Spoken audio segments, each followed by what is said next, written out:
Hello everyone, আমি আবারও চলে এলাম মিনি মিনি ব্লগ নিয়ে। আমি তো প্রথমে ভেবেছিলাম আমার বিয়ের ভিডিওগুলো মনে হয় তোমাদের সাথে আমি শেয়ারই করতে পারবো না, মানে ব্লগগুলো। তারপরে ভাবলাম যে না, চলো, আমার কষ্ট হলো, তোমাদের সাথে আমি প্রত্যেকটা ভিডিও শেয়ার করব আমার বিয়ের কী কী রিচুয়ালস হয়েছে না হয়েছে। তো দেখতেই পাচ্ছ আমি নেল এক্সটেনশন করতে চলে গেছিলাম, আর এই দিনটা ছিল 7 তারিখ।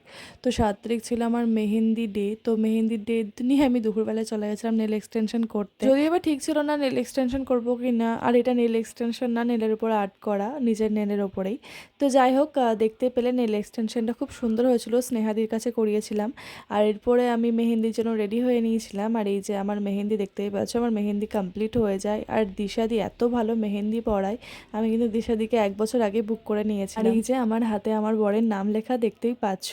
আর এরপরে যখন আমার মেহেন্দিটা শুকিয়ে যায়, আমার হচ্ছিল ফটোশ্যুট। তখন কি আর বলবো, দুঃখের কথা, আমাদের মধ্যে আমার নিজের মাসির মেয়ে মারা গেছে, সুইসাইড করেছিল 5 তারিখে, মানে মারা গেছিলো। 7 তারিখ আমার মেহেন্দি, তারপরে সামনে বিয়ে ছিল, ভীষণই চাপ ছিল, মন খারাপ ছিল।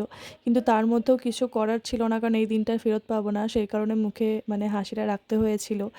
এটা ভেবেই যে 10 বছর পর যখন নিজের অ্যালবামটা দেখবো, তখন নিজের মুখটাই কেমন শুকনো শুকনো দেখবো, যে মুখে হাসি নেই, সব কিছুই মানে অ্যারেঞ্জ করা হয়েছে। আর বিয়ে জিনিসটা তো ক্যান্সেল করা যায় না, তোমরা যেহেতু জানো 1 বছর আগে এরকম হয়েছে।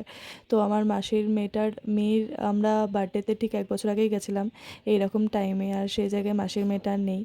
তো কী আর বলবো, দুঃখের কথা। তাই মেহেন্দি অনুষ্ঠানে সেরকম কিছুই করা হয়নি। আর খুব তাড়াতাড়ি আইবুড়ো ভাতের ভিডিওটা নিয়েও আসছি। আর এই ছিল মেহেন্দির ভিডিও, আজকের জন্য এটুকুই। Tata, bye bye.